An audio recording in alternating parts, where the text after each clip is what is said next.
పాకిస్తానోళ్ళు అభిషేక్ శర్మ కోసం ప్రిపేర్ అయ్యి వస్తే ఇప్పుడు తిలక్ వర్మ దుమ్ము రేక్ కొట్టాడనైతే చెప్పాలి. మనవోళ్ళు చేసిన విజయానికి పాకిస్తానోళ్ళకి ఎక్కడో కాలింది.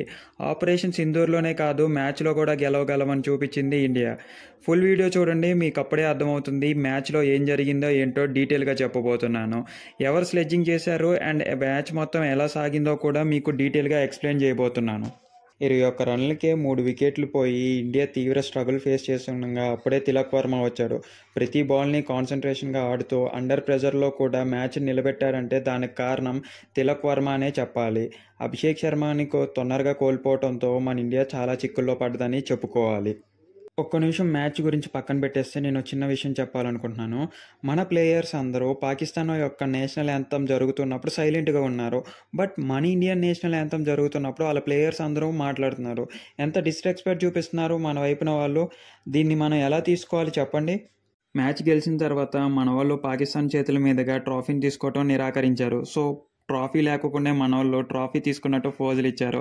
అది చూడటానికి చాలా బాగుంది. క్షమించండి, మీరు ఫోటోలు కానీ వీడియోలు కానీ ఏమీ ప్లే చేయట్లేదు అని అడుగుతారని నాకు తెలుసు. బట్ బీసీసీఐ స్ట్రాంగ్గా ఉండటం వల్ల మనం కమ్యూనిటీ లైన్స్ ఫాలో అవటం వల్ల ఏం వీడియోస్ వేయట్లేదు. సో రిస్క్ తీసుకోవాలనుకోవట్లేదు గాయస్. అదొకటి కన్సిడర్ చేసి మన ఛానల్ని లైక్ చేసి సబ్స్క్రైబ్ చేసుకుంటారని కోరుకుంటున్నాను. మొన్న పాకిస్తాన్ వాళ్ళు స్లెడ్జింగ్ చేశారు కదా, మీ ఫ్లైట్ని కూల్ చేసాం, అది కూల్ చేసాం, ఇది కూల్ చేసాం అని. ఈరోజు బుమ్రా వికెట్ తీసుకొని సేమ్ స్లెడ్జింగ్ చేసేసాడు. వాళ్ళ ఎయిర్ బేస్ని స్పేల్ చేశామని. మీరు ఒక్కసారి వీడియో చూసుంటే ఆర్ మ్యాచ్ చూసున్నా కూడా మీకు క్లియర్గా అర్థమవుతుంది. ఇంకా సూర్యకుమార్ యాదవ్ మ్యాచ్ అయిపోయిన తర్వాత అతనికి వచ్చే రెమ్యునరేషన్ని మన ఆర్మీకి ఇస్తానని కన్సిడర్ చేశారు. సో అది ఎంతవరకు వెళ్తుంది అని అయితే చూడాల్సి ఉంది. ఆ తర్వాత మ్యాచ్ అంతా అయిపోయిన తర్వాత గౌతమ్ గంభీర్ తీసుకున్న ప్రతి డెసిషన్ కరెక్ట్ అవటం వల్ల అందరూ ప్రశంసిస్తున్నారు. బట్ ఇండియా చాలామంది ఈ మ్యాచ్ ఆడటం ఇంపార్టెంటా ఆర్ ఈ మ్యాచ్ ఆడాల్సినంత అవసరం ఏముంది అన్న సందర్భాలు చాలానే ఉన్నాయని చెప్పుకోవచ్చు. బట్ ఇలాగ ఆడటం వల్ల వాళ్ళ పరువుని మనం ఇంటర్నేషనల్ స్టేడియంలో కూడా తీయటం అనేది జరిగింది. వాళ్ళ చేతుల మీదుగా మనం కప్ తీసుకోవడానికి కూడా నిరాకరించినందుకు వాళ్ళు ఏ స్టేజ్లో ఉన్నారో కూడా వాళ్ళకే అర్థమవుతుంది. బట్ వాళ్ళు ఇప్పటికైనా స్లెడ్జింగ్ లాంటివి ఆపేసి పాలిటిక్స్ లాగా ఆపేసి మ్యాచ్ని మ్యాచ్లా చూస్తే మనం కూడా మ్యాచ్ని మ్యాచ్లా కన్సిడర్ చేస్తామని అయితే చెప్పుకోవచ్చు. వాళ్ళు స్లెడ్జింగ్ స్టార్ట్ చేసిన తర్వాతే మనం స్టార్ట్ చేయడం అనేది జరిగింది. నో హ్యాండ్ షేక్ పాలసీని కూడా అందుకే తీసుకురావడం అయితే జరిగింది. మనందరికీ తెలిసిందే కదా వాళ్ళు ఎలా చేశారో అని. సూర్యకుమార్ యాదవ్ గారు పదే పదే చెప్తూనే ఉన్నారు, పహల్గామ్ వాళ్ళకి ఇది అంకితం చేస్తున్నారు, టెర్రరిజం మేము ఎంకరేజ్ చేయము అని. ఇది చాలా మంచి సైన్ అని అయితే చెప్పుకోవచ్చు. మ్యాచ్ ఆడిన తర్వాత కూడా మనం గేమ్ లాగే చూసాం, కంట్రీలాగే చూసాం. బట్ మన ప్లేయర్స్ని ప్రతి ఒక్కరు కూడా రెస్పెక్ట్ చేస్తున్నారు ఈ మ్యాచ్ అయిపోయిన తర్వాత. ఎందుకంటే అంత స్టేడియంలో కూడా వాళ్ళు మాట్లాడింది దీని గురించే కాబట్టి. సో ఓకే, కన్సిడరబుల్గానే ఉంది. అండ్ ఇండియా కూడా సెలబ్రేషన్లో మునిగిపోయి ఉంది. దానికి మన తెలుగువాడు మ్యాచ్ గెలిపించడం అంటే అది చాలా గర్వకారమైన విషయం కదండి.